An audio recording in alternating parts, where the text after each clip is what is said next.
Hey, I'm Nathaniel. Just a few years ago, future bass was one of the most mainstream genres of music. A lot of the biggest EDM artists at the time, from Martin Garrix to Zedd to Marshmello to the Chainsmokers, released a number of successful future bass songs, while pop artists like Dua Lipa and Halsey collaborated with electronic producers to make future bass influenced songs. However, within just a few years, future bass quickly fell off the music charts and many electronic and pop artists moved on to making other styles of music. So what happened to this style that was so popular and once was considered to be the dominant genre of EDM? Future bass is somewhat of a controversial label that can be hard to define, as its meaning has evolved somewhat and expanded over the years, and has always been somewhat of a loose term, but is generally defined by some or all of these characteristics. The use of low-frequency oscillation, or LFO, to create wobbly-sounding synthesizer sounds, saw waves and supersaws, low-pass filters and automation, detuned synthesizers, common use of lush chords, especially seventh chords, and trap-influenced percussion and rhythms. The BPM of future bass is usually in the range of 130 to 160 beats per minute, although its BPM actually seems to be less important to its definition, which is unlike many other EDM genres. And this here is an example of a future bass style drop, which just happens to be from a song that is copyright free.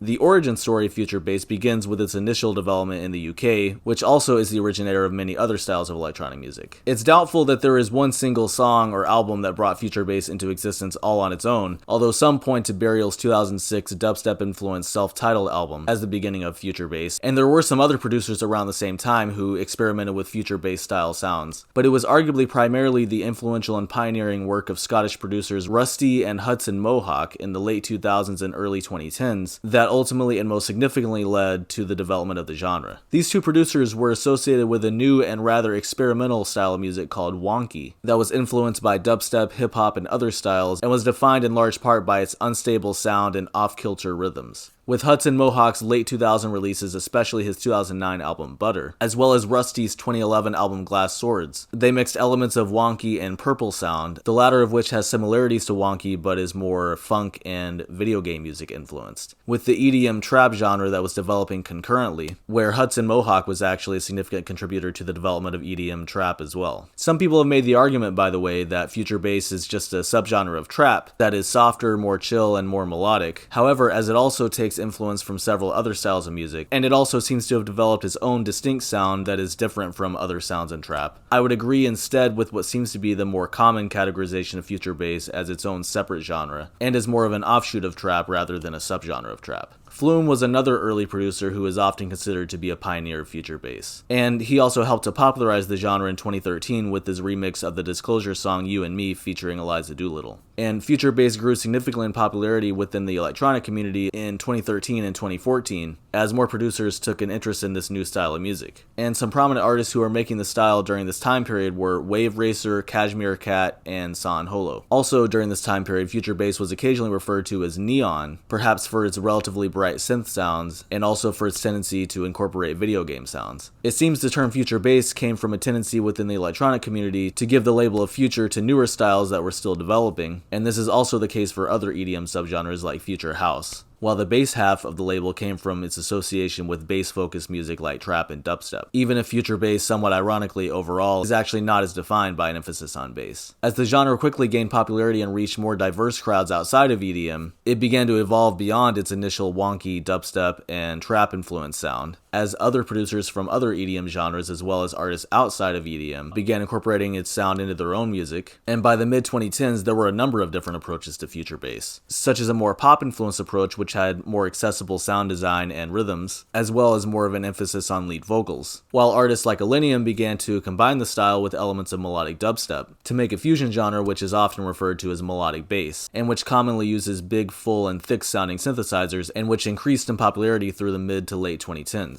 And then around the same time, kawaii future bass also developed as a subgenre, and this was a style that developed in Japan and was influenced by video game and anime sounds and J-pop. And in addition, future trap is another genre, which is a fusion genre of future bass and trap, and is considered to have harder sounding drops than typical future bass, and has been done by artists such as RL Grime. These new variations of the style have caused some disagreement over its definition, and questions about whether the term even refers to an actual style of music. as artists as disparate as Flume, Illenium, and the Chainsmokers have all made music that is fit under this future bass umbrella. And most would agree these artists do sound different, although I do think that there is still a musical connection between these different approaches to future bass, even if the connection is somewhat of a loose one. By 2015, future bass was becoming mainstream and was in the process of sort of displacing trap as the latest big EDM trend, and had become very popular at electronic music festivals. And around this time, many big producers who previously had made electronic music styles like dubstep, big room house, and progressive house, such as Martin Garrix, Zed, Skrillex, and Diplo, began releasing future bass songs. At the same time, there were also newer electronic artists who were having success with this future-based sound, like Louis the Child, Odessa, Alice in Wonderland, and Griffin, along with many others, while the Chainsmokers and Marshmello, while both have been controversial within the electronic community for how much they blended pop with future bass, along with other sounds, they still became two of the biggest electronic artists in the mid to late 2010s, bringing future bass to new levels of mainstream popularity. The Chainsmokers' Closer, featuring Halsey in 2016, and Happier by Marshmello and Bastille in 2018 were two of the biggest songs of the 2010s, according to the Billboard Decade and Hot 100 chart. Based on Google Trends data, future bass was most popular from 2015 to 2017, where it peaked in popularity around late 2016 to early 2017, while it began to decline in popularity after that. And it seemed it was around this point as well that future bass had reached a point of oversaturation,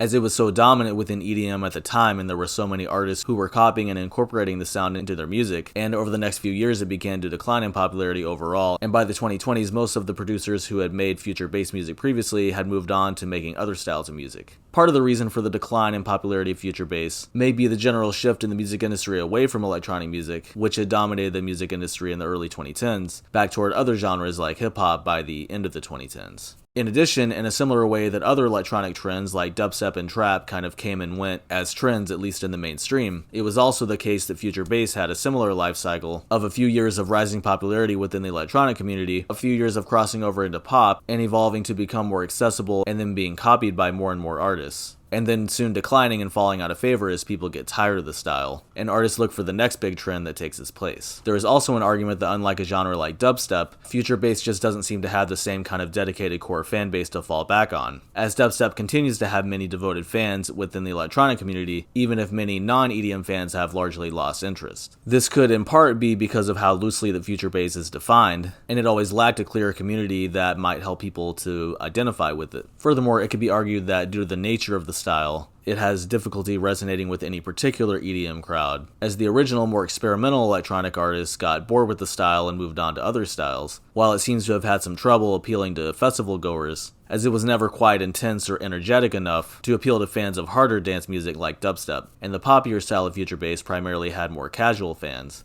And it may simply have been too poppy and lacking in production innovation and complexity to really resonate very much with the electronic community overall. It is also true, however, that future bass certainly still has its fans, including me, and some producers have continued to at least dabble in the style. And there are some strains of the style that are still popular with electronic music fans, such as its fusion with melodic dubstep, melodic bass, where it has continued to appeal to a subset of the EDM crowd, who prefers artists like Illenium, Said the Sky, Slander, Dabin, and many others. So it's unlikely that future bass will ever go away entirely, and there is still surely plenty that can be done with the genre from a production standpoint. So who knows what the future of future bass will be. Yeah, you see what I did there, right? With the future of future bass, right? That was really clever. I'm so clever. Well, thank you so much for watching. If you like this video, please consider giving it a thumbs up and subscribing. Also, I know I didn't even come close to covering everything in this video, and there are plenty of artists and details that I left out. So if you have any thoughts about the history of future bass, or its current state, or its definition, or how it relates to other styles, or about any future bass artists or songs and their importance, please feel free to leave a comment. Alright, well, that's it for me. Thanks again, and I hope to see you in the next video. Bye.